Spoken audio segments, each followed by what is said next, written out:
하나님의 말씀 함께 받들도록 하겠습니다. 지난주에 이어서 동일하게 고린도전서 10장 31절로 33절 신약성경 275쪽에 있습니다. 받들도록 합니다. 그런즉 너희가 먹든지 마시든지 무엇을 하든지 다 하나님의 영광을 위하여 하라. 유대인에게나 헬라인에게나 하나님의 교회에나 거치는 자가 되지 말고 나와 같이 모든 일에 모든 사람을 기쁘게 하여 자신의 유익을 구하지 아니하고 많은 사람의 유익을 구하여 그들로 구원을 받게 하라. 아멘. 지난주 이 시간 이 말씀을 가지고 그리스도인의 삶의 기본 원리가 어디에 있는가? 우리가 믿음의 길을 가면서 신앙생활을 한다 이렇게 말하는데 과연 어떻게 하는 신앙생활이 정말 바로 하는 신앙생활이고 하나님께서 기뻐 받으실 만한 신앙생활인가 하는 것입니다. 그 나무는 그 열매를 보아 안다 그랬습니다. 우리는 잎만 무성한 것 보고 아름답다 말하지 않고 언제나 그 나무에서 기대하는 바 열매가 맺혀져 있을 때 참 좋은 나무로구나 라고 우리는 말할 수 있죠. 우리가 하나님 앞에서 목사이든 장로이든 권사이든 어떠한 직분과 직책을 받아 그 사명의 길을 가든 그 삶의 모습에서 나타나는 신앙의 열매여만이 그것이 믿음의 사람임을 입증할 것이고 바로된 믿음의 여정임을 보여주게 될 것이다 라고 하는 것입니다.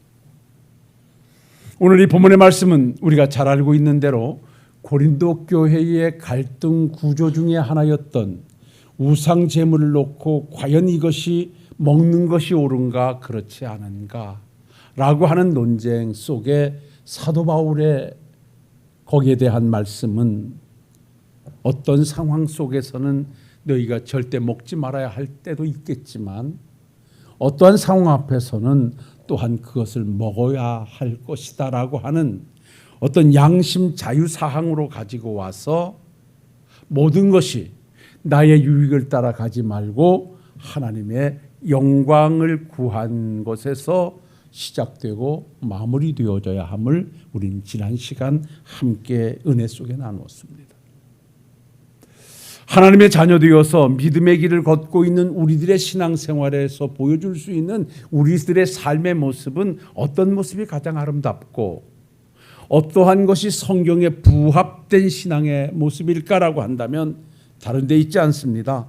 내가 말하고 있는 것이 내가 행동하고자 하는 것이 내가 먹고자 하는 것이 과연 하나님께 영광이 되어져 하나님의 영광을 나타내는 것인가 라고 하는 데서 초점을 맞추면 그래서 그것이 하나님의 영광이 되고 하나님의 살아계심을 입증하는 것이라면 그는 잘 사는 삶이고 바로된 신앙의 길을 걷는 사람이다 그렇게 말할 것입니다.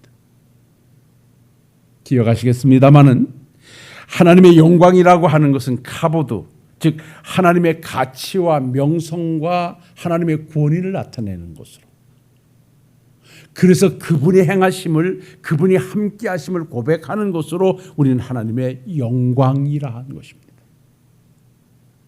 그러니까 우리가 무엇을 먹든지 마시든지 살든지 죽든지 내 몸에서 그리스도가 존귀하게 되어서 하나님이 영광을 받으시게 한다는 것은 다른 데 있지 않습니다. 우리들의 신앙생활에서 무엇을 하든 간에 하나님의 구원이가 드러나야 되고 하나님의 능력이 보여져야 되고 하나님의 함께하심이 입증되는 삶이어야만 그 삶은 잘 사는 삶이고 정말 아름다운 신앙의 길을 걸었다 할 것이고 믿음 있는 사람의 삶이라 그렇게 말할 수 있을 것이라는 것입니다. 오늘은 두 번째 시간으로 가서 우리는 어떻게 또 사는 것이 하나님께서 원하시는 우리 신앙의 원리인가? 자, 우리가 무엇을 먹든지 마시든지 살든지 죽든지 다 하나님의 영광을 위해서 하나님의 살아계심을 증거하는 일로, 하나님의 권위를 나타내는 일로, 나로 말미암아 하나님의 거룩하심이 드러나는 일로 그렇게 사는 것이 잘 사는 삶이라, 그것이 신앙의 원리라고 했다면 오늘 두 번째 주시는 말씀은 뭐냐? 따라합시다. 남에게 거치는 자가 되지 말자. 믿음의 길을 가면서, 신앙생활을 하면서, 교회 생활을 하면서, 공동체 생활을 하면서 남에게 걸림돌이 되는 신앙생활을 하지 말자라고 하는 것입니다. 오늘 주신 말씀 고린도서 10장 32절에 이렇게 말씀합니다. 유대인에게나 헬라인에게나 하나님의 교회에나 거치는 자가 되지 말고 그럽니다. 여기 거치는 자라고 하는 것은 남을 걸려 넘어지게 하는 자가 되지 말라는 것입니다. 내가 함께 믿음의 길을 가면서 나의 잘못된 언행 때문에, 나의 잘못된 신앙생활 때문에 함께하는 사람들에게 아픔을 주고 상처를 주고 신앙에 덫이 되어진다면 그거는 바로 믿는 신앙생활이 아니고, 아무리 열심히 하고 아무리 많은 것을 한다 할지라도 결국 그것은 옳은 것이 아니다라고 하는 것입니다. 로마서에서 사도 바울은 하나님의 은혜로 구원을 받아 천국을 소유하고 성화의 과정을 걷는 우리들이 조심해야 할 것 중에 하나를 말씀했는데, 로마서 14장 13절 말씀해 보면, 그런즉 우리가 다시는 서로 비판하지 말고 도리어 부딪힐 것이나 거칠 것이 형제 앞에 두지 아니하도록 주의하라, 이렇게 말합니다. 서로 비판하지 말고 부딪힐 것이나 거칠 것을 형제 앞에 두지 마라. 함께 신앙생활하면서 나의 아집이, 나의 생각이, 나의 주관이 누구인가 상처를 주고 누구를 아프게 한다면 그 또한 거치는 것일 것입니다. 그래서 우리는 신앙생활을 함께하면서 정말 나로 말미암아 함께하는 사람들에게 어떻게 하면 신앙에 유익을 줄까? 어떻게 하면 신앙에 용기를 줄 수 있을까? 어떻게 하면 먼저 믿는 나로서 시작하는 성도들의 신앙에 도움을 줄 수 있을까? 라고 하는 차원에서의 살핌의 신앙생활이 될 때 이것을 우리 하나님은 아름답다 할 것이고, 그런 생활을 잘한 신앙생활, 믿음 있는 모습이라 그렇게 말씀하실 것입니다. 그래서 우리 사랑하는 성도 여러분들에게 꼭 부탁드립니다. 우리는 주님이 오시는 그날까지, 주님 앞에 가는 날까지 홀로 가는 것이 아니라 신월동교회라고 하는 집합제를 가지고 공동체 속에서 함께 하나님을 찬양하고 예배하고 섬기며 하나님의 나라를 확정해 가야 될 공동 사명을 부여받은 자들입니다. 이렇게 함께 가면서 내 위치가 어디 있든지 나는 다른 사람에게, 목사가 여러분들에게, 여러분들이 목사 다 마찬가지입니다. 함께하는 모든 일에게 아픔을 주고 상처를 주고 거치는 자가 아니라 도움과 위로와 용기를 줄 수 있는 우리 사랑하는 성도님들의 신앙의 여정이 되시기를 주님의 이름으로 축원합니다.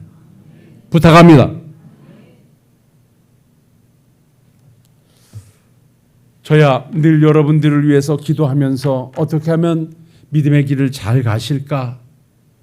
노심초사하는 것은 당연히 제게 할 몫이니까 그것을 제가 앞세울 일은 없겠습니다만은, 목사님들의 모임인 노회라는 공동체 속에 보면 참 목사님들이 어렵게 목양의 길을 갑니다. 이번에 노회에서 100주년을 기념해서 요약 설교집을 하나 내는데 그 일을 제가 주관하고 있습니다. 약 40분의 목사님들의 설교를 받아서 쭉 제가 보면서 모든 목사님들이 구호체로 설교를 하시기에 또 책을 내기 위해서 문호체로 바꿔서 요약을 하다 보니 그 목사님들의 신앙이 보이고 목사님들의 아픔이 보여요. 늘상 제 마음이 그렇습니다. 참 얼마나 힘들까. 그 목양의 현장을 5명, 6명, 2명, 3명을 가지고 몇 년 동안 10년, 20년 지켜내는 목사님들이 얼마나 힘들까. 시작하면 한 달 월세 100만 원, 120만 원을 감당하기 위해서 감당이 안 되니까 일터로 뛰어다니면서 교회를 유지하려고 하시는 분들이 얼마나 힘드실까. 그래서 저는 늘 마음에 다짐합니다. 저는 후배들에게 용기를 주는 선배가 되야겠다. 그럼 어떻게 용기를 줄 수 있을까? 말로라도 많이 힘들죠 라고 하는 한마디는 분명 그에게 용기가 될 것입니다. 함께 할 때 좀 더 그들이 필요한 것을 공급해 주거나 함께 나눔이 있을 때 위로가 될 것이다 라고 해서 늘 그렇게 마음을 쓰고 있습니다. 여러분, 교회도 마찬가지일 것입니다. 모두가 다 내 형편 같지 않습니다. 모두가 내 믿음 같지 않습니다. 다 다름 속에 하나를 만들어가야 할 우리들입니다. 그래서 우리가 남에게 거치는 자가 되지 않기 위해서는 상대가 뭘 필요로 하는가, 내가 상대에게 무엇을 줄 수 있는가를 살피면서 함께 해간다면 나로 말미암아 함께하는 사람들의 신앙의 용기가 북돋아질 것이고 신앙의 아름다움으로 점철되어져 갈 것입니다. 그래서 내가 어느 위치에서 성도들과 함께 어떠한 모습으로 가느냐는 대단히 중요하는데 그것이 남에게 거치는 자가 되지 않기 위해서는 내가 바른 신앙생활을 해야 한다는 것입니다. 다른 사람에게 신앙에 도움을 주고 다른 사람에게 유익을 주려고 하면 나로 말미암아 그 사람들이 신앙을 배울 수 있도록, 예배를 배울 수 있도록, 하나님을 섬김을 배울 수 있도록 그 신앙의 모델이 되어줘야 한다는 사실을 먼저 믿은 우리들은 꼭 기억하셔야만 됩니다. 그런데 그런 사람들에게 신앙의 아름다운 영향력을 미치기 위해서는 내가 바른 신앙생활을 해야 합니다. 나로 말미암아 한 영혼이 잘못 무리들어서 잘못 가거나 실족하게 되면 이것은 하나님 앞에 내가 감당해낼 수 없는 큰 어려움이요, 큰 사건 중에 하나입니다. 그래서 우리 주님은 마태복음 18장 6절에 이렇게 말씀했습니다. 누구든지 믿는 자, 작은 자 중에 하나를 실족하게 하면 차라리 연자맷돌을 그 목에 달려서 깊은 바다에 빠뜨려지는 것이 낫다 그랬습니다. 연자맷돌, 동물에 의해서 무거운 맷돌을 돌리는 겁니다. 그거는 사람의 힘으로 감당할 수 없는 것입니다. 그걸 목에 달고 바다에 던져지게 되면 어떤 누구도 살아날 수 없습니다. 그건 무서운 태형입니다. 이렇게 엄하게 경고하시는 것은 내가 먼저 믿는 자로서 나로 말미암아 시작하려고 하는 신앙생활이나 함께하는 사람들에게 신앙에 악영향을 미치거나 그 사람들을 실족하게 한다면 이건 하나님 앞에 무서운 벌이 될 것이고 하나님은 그런 것을 가장 싫어하신다라고 하는 것을 오늘 보여주고 있는 것입니다. 사람들은요, 함께하면서 누구에게인가 물들여지게 돼 있습니다. 많은 시간 속에요, 습관이라고 하는 것은 나로 말미암아 어떤 하나의 정체성을 만드는 것이기도 합니다. 제가 가끔 여러분들의 기도의 내용이나 하시는 걸 보면 저와 함께 20, 30년 지나시면서 기도의 내용이나 톤도 목사를 닮아가셨구나라고 하는 걸 느낄 때가 많이 있습니다. 뭐 그것은 나쁜 영향력이 아니라 좋지요. 이렇게 우리는 함께 신앙생활을 하면서 먼저 믿는 우리 장로님들의 신앙의 모습을 보고 권사님들의 신앙의 모습을 보고 나도 저렇게 해야 되겠구나. 그렇게 다짐하는가 하면 다짐하지 않더라도 나도 모르는 사이에 그렇게 따라가서 그 자리에 서게 되는 것입니다.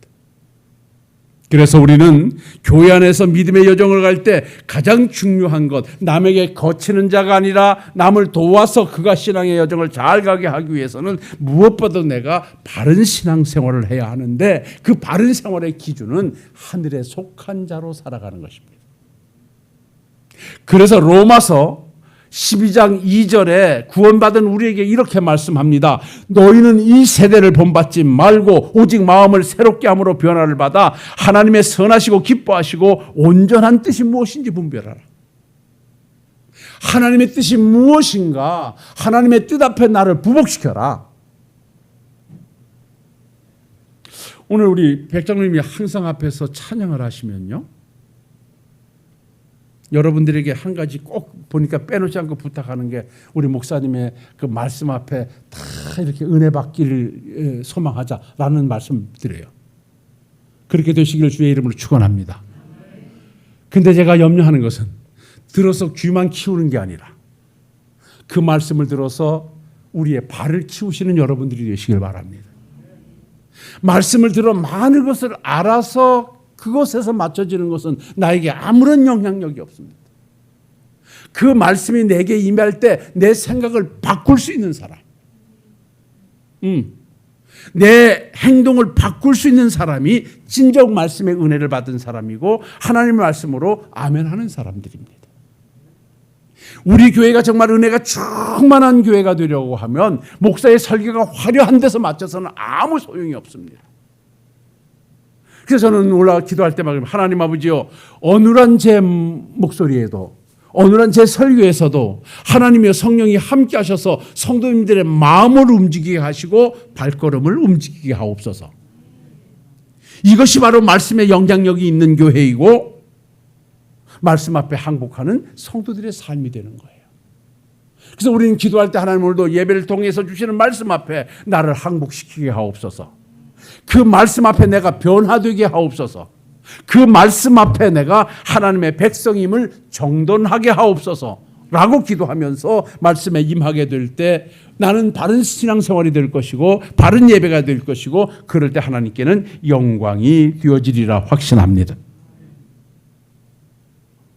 하늘에 속한 자, 하나님을 의식하고 살고 이 땅의 것을 뒤로 하면서 늘 하나님의 백성다운 삶을 사는데 그건 다른 데 있지 않습니다. 하나님의 통치와 지배를 받는 삶입니다.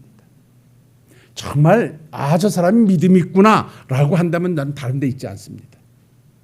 아무리 내가 화가 나고 아무리 내가 속이 상하고 아무리 내가 귀하다고 생각하고 다 그래도 그것이 말씀에서 아니다라고 말한다면 그 말씀 앞에다 내려놓고 내 생각과 내 의지와 내 유익을 포기하는 사람이 믿음의 사람인 줄로 믿습니다. 우리는 거기까지 성장해야 됩니다. 근데 사실 말씀을 전하는 이 목사 자체도요, 거기까지 가서 그렇게 항복하는 일이 그렇게 쉬운 일은 아니에요. 그래서 늘 하나님 앞에 기도하는 것입니다. 하나님 아버지, 오늘도 하나님이요 성령 충만하여 성령의 의지 속에 머물러 살게 하시고 성령을 의지하고 살게 하셔서 내 삶 자체가 언제든지 하나님의 말씀 안에 정돈되게 하옵소서. 내 경험이, 내 생각이, 내 고집이, 내 유익이 말씀을 뛰어넘지 해 주옵소서. 그 말씀을 뛰어넘는 순간 나는 믿음의 사람이 아닙니다. 베드로가 주님께서 가이사라 빌립보에서 최초 순환의 복음을 전할 때 그는 얼른 수용하기가 힘들었습니다. 무슨 말씀입니까? 내가 예수님 때문에 받은 영광이 얼마나 큰데요. 예수님께서 물을 가지고 포도를 만드는 것을 시작을 해서 나를 부르실 때 잡지 못한 고기를 주의 명령에 따라 던졌더니 그물이 찢어질 정도로 많은 고기를 잡게 하는 기적을 주셨고, 그리고 내가 주님을 따라서 오늘에 이르기까지 주님 때문에 내가 받은 영광이 얼마나 큰데요. 주님이 받으셨던 그 권위와 영광은 내 것이 돼서 내가 어디서든지 내가 폼 잡고 살았는데, 그런 주님께서 예루살렘에 올라가서 그 극악한 죄인이 지는 십자가를 지고 거기에 죽으셔야 한다니요. 저는 이해할 수 없습니다. 받아들일 수 없습니다. 그렇게 해서는 안 됩니다. 주님, 나를 봐서라도 난 그렇게 하면 안 됩니다. 난 못하겠습니다. 이게 바로 예수님을 붙잡고 항변한 것이거든요. 오늘날 이러한 모습이 저에게도 있고 혹시나 여러분들에게도 있을 수 있다는 사실을 기억하시고 한번 살펴보는 은혜의 시간이 되시기를 바랍니다. 내가 예수님을 붙잡고 지금 믿음의 길을 간다고, 그래 내가 뭐처럼 봉사한다라고 하는데 그것이 정말 주님을 위해서 붙잡고 믿음의 길을 가고 있는지, 나를 위해서 붙잡고 믿음의 길을 가고 있는지 한번 살펴보는 시간이 되어야 됩니다. 나를 붙잡고 내 생생 내고 내 것 드러내다 믿음의 길을 가다가 좌절하면 많은 사람들에게 그건 거친 자의 모습으로 남게 될 것입니다. 우리 주님이 베드로가 그렇게 붙잡고 애원하니까 그냥 가차없이 말합니다. 사탄아, 내 뒤로 물러가라. 너는 지금 나를 넘어지게 하는 행동을 하고 있다. 네가 지금 그렇게 말하는 것은 믿음의 길을 간다고 하는 네가 하나님의 일이라고는 일도 생각하지 아니하고 사람의 일을 생각한다라고 책망을 하셨어요. 그러니까 베드로가 붙잡고 주님이요 그렇게 하시면 안 됩니다. 돌아가시면 안 됩니다. 올라가서 죽으시면 안 됩니다. 라고 하는 애원이 정말 주님을 위해서 안타까워서 주의 영광을 위해서 그렇게 하는 게 아니라 하나님의 일도 염두에 두지 않고 자기 유익과 자기의 자존심과 자기의 권위를 생각해서 그것이 없어질까 봐 예수님을 붙잡고 지금 애원하고 있다는 것입니다. 그러니까 주님이 가감없이 말합니다. 네 행동은 사탄이가 주는 행동이다. 너는 지금 나를 일으켜 세우는 게 아니라 넘어지게 하는 자다. 네가 지금 하는 것은 하나님의 일을 생각한 것이 아니라 사람의 일을 생각하고 하는 것이다라고 책망을 했던 것입니다. 바로 이게 걸치는 자들입니다. 사랑하는 성도 여러분들이요, 지금 우리는 지금 열심히 예배자로 섬기는 자로 교회와 함께하고 있습니다. 과연 나로 말미암아 얼마나 하나님의 영광을 구하는 하나님의 유익을 구하는 것에서 예배자로 섬김의 자로 있는가 한번 살펴보시면서 혹시나 나의 유익만이 전제된 그러한 믿음의 여정이라면 주의 영광을 전제한 삶으로 전환하시는 귀한 은혜의 시간이 되시기를 바랍니다. 그리고 우리 주님이 조용히 불러 당부하셨습니다. 베드로야, 네가 나를 따라오려거든 제자들아, 네가 나의 정말 믿음을 따라 신앙의 길을 가려고 그러면 너의 자신을 부인하고 십자가를 지고 따라와야 된단다. 네 유익, 네 고집, 네 생각을 꺾지 않는 한 오롯이 주님을 따라올 수 없다라고 말씀하셨던 것을 우리는 너무나 잘 알고 있습니다. 사랑하는 성도 여러분들이요, 남에게 거치는 자가 되지 아니하고 그들에게 신앙의 모범을 보이시기를 원하신다면 여러분들이 아무리 내가 견고하게 따져온 모든 것들이 할지라도 그것이 말씀에 부딪히는 것이라면 말씀 앞에 항복하고 내려놓고 말씀을 따라가실 수 있는 우리 식구들이 되시기를 주의 이름으로 축원합니다. 더 나가서 남에게 거치는 자가 되지 않으려고 하면 다른 데 있지 않습니다. 조화를 이루는 성도가 되어야 됩니다. 조화.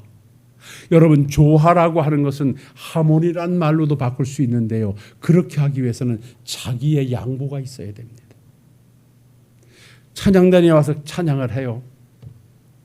매번 듣는 것이지만 그저 은혜스럽다는데 내가 70점을 준다면 어떤 데 따라서 그 은혜가 90점이 되기도 하고 어떤 데는 70점이 되기도 해요. 그러면 어디에서 오냐면 아름답게 하모니를 이룰 때, 참 들을 때 똑같은 곡이라도 더 은혜가 돼요. 그러니까 같은 톤으로 찬양을 한다 할지라도 내 목소리가 튀어나오지 않고 함께 6, 7사람이 하는 찬양의 목소리가 하나로 아우져 갈 때 참 아름다운 소리로 들려지게 되거든요. 조화라는 게 그렇습니다.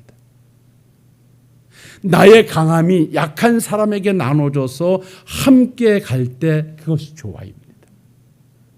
여러분들이요, 말씀드렸듯이 다 나와 같을 수 없습니다. 다릅니다. 그래서 빨리 뛸 수 있는 나라면 뛸 수 없는 사람과 함께해서 걸어가 줄 수 있는 사람이 조화를 이루는 사람입니다. 나는 뛰는데 왜 당신은 뛰지 못하냐라고 말하는 것은 조화가 아닙니다. 사람마다 다 능력과 은사가 다르기 때문에 진정 교회 안에서 거치는 자가 되지 않기 위해서는 조화를 이루는 여러분들이 되시고요. 결론으로 말씀드리겠습니다. 그렇게 함으로 누가 아름다운 믿음의 생활을 하는 사람이냐, 이걸 함께 따라 하십시다. 다른 사람들로 구원을 받게 하자. 할렐루야. 오늘 주신 33절 말씀을 보십시오. 나와 같이 모든 일에 모든 사람을 기쁘게 하여 나의 유익을 구하지 아니하고 많은 사람의 유익을 구하여 그들로 구원을 받게 하라. 여러분이요, 우리 교회가 300명을 놓고 기도하고 많은 영혼들이 돌아오길 기도할 때 우리가 먼저 전제해야 될 것은 먼저 믿는 우리들의 신앙과 우리들의 삶과 우리들의 말과 우리들의 행동을 통하여 그 사람들이 하나님을 봐야 되고, 그래서 그곳에서 그들이 구원의 은혜를 봐야 되고 천국을 봐야 되는 줄로 믿습니다. 그래서 우리 주님께서 우리를 향하여 이렇게 말씀하십니다. 너희는 세상의 소금이니 소금이 그 맛을 잃으면 무엇으로 짜게 하리요? 아무 쓸데없어 다만 밖에 버려져 사람에게 밟힐 뿐이라. 너희는 세상의 빛이라 산 위에 있는 동네가 숨기지 못할 것이요 사람이 등불을 켜서 말 아래 두지 아니하고 등경 위에 두느니 그러므로 집안 모든 사람에게 미치느니라 라고 말하면서 마태복음 5장 16절에 이렇게 합니다. 이같이 너희 빛이 사람 앞에 비치게 하여 그들이 너희 착한 행실을 보고 하늘에 계신 너희 아버지께 영광을 돌리게 하라. 구원받게 하라는 것입니다. 말씀 정리합니다. 칼바트는 말했습니다. 기독교의 신앙은 그 행위에서 찾아야 한다 했습니다. 화려한 말에서, 화려한 행동에서, 그것은 다름 아닌 내가 믿는 사람이라면 믿는 사람이 입증되는 삶에서만이 그것을 보여줄 수 있다 했습니다. 우리는 하나님 앞에서 믿음의 길을 끝까지 가야 할 사람들로 우리가 무엇을 어떻게 하는 것이 바른 신앙생활일까?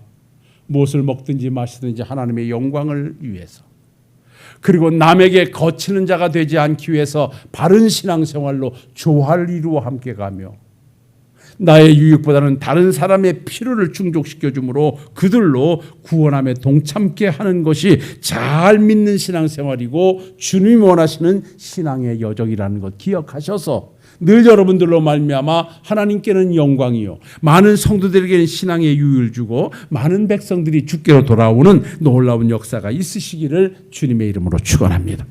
축원합니다.